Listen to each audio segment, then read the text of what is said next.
I left for the field on September 5th, 2012. I was first asked to serve out on the coast of Oregon in a little town called Tillamook. You may have heard of it with the cheese. The interesting thing about serving stateside is your mission president has the authority to adjust your calling. And so my first area, I was 80% English, 20% Spanish. There was no active Spanish member when I arrived. There was one lady who knew how to speak Spanish, and there was nobody in the bishopric who spoke Spanish. And there were 5 less active families who had been baptized 3 years previous. And our job was to reorganize the Spanish group.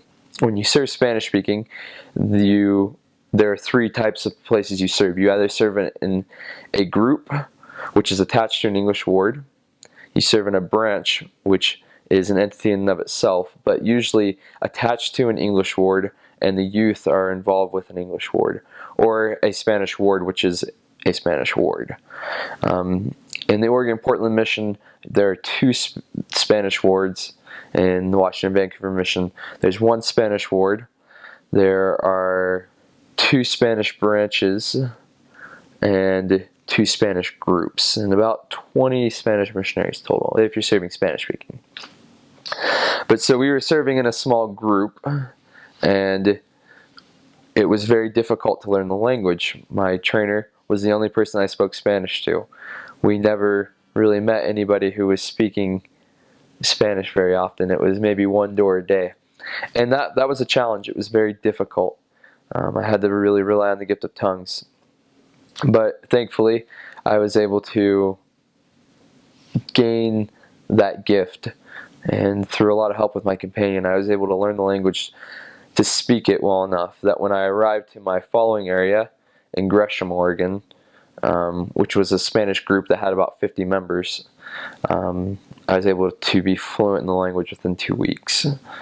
And it was really a neat blessing, and I really know that the Lord blessed me in that endeavor. So that's kind of the beginning of a Spanish side. English side, we had a lot of success in Tillamook. We had 2 baptisms in my first area, and it was the first baptisms they had in a year. It was nothing that we did. It was simply a few miracles, and that's the biggest thing you can learn about a mission, is that it is small miracles. You work hard, you put in the work, you put in the effort, and the Lord sees that. And you get blessed for that, and others maybe get blessed for that. But if the Lord wants you to baptize someone, the Lord will provide that person for you. The Lord will put them in your path. One of the young men who was baptized had family members who had heard about the church come down and visit them. And they loved the church so much that they said, "I bet you there's missionaries in your town. Let's go out for a walk and I'm sure we'll find them." And this is 3 days before I arrived at my mission. And sure enough, the missionaries happened to be knocking their street that day, and they ran into the missionaries. And then Victor was baptized several months later. In Tevra, a young English girl who was baptized, her family had been 1 less active member and no other members 3 months previous to her baptism.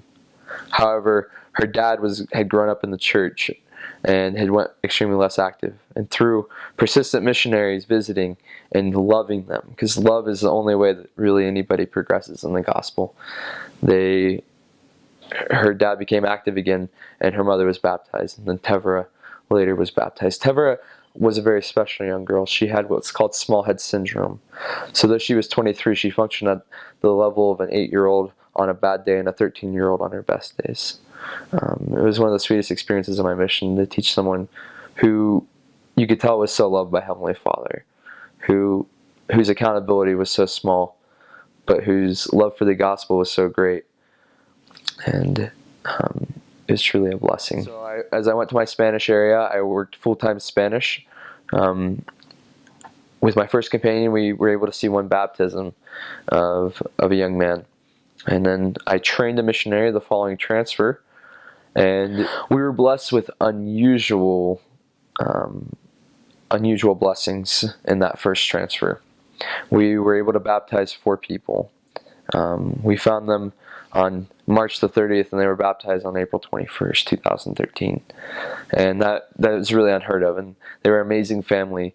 Hispanics if you're a Spanish-speaking missionary. Hispanics are very interesting people. They follow tradition a lot, but they're very faithful in their dreams. And this young lady had a dream that we would come to her door. And she had seen us, and she had seen the commercials on TV. And so when we came, it was an answer to her prayer. There are people who are searching for you out there.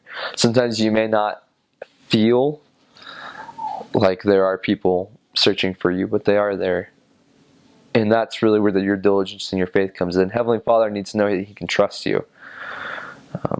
And if He can't trust you, He's not going to trust His children who are searching into your hands. He'll wait for somebody He can trust. And so one of the greatest things you can do is let Heavenly Father know He can trust you. And that's where obedience comes in on our mission.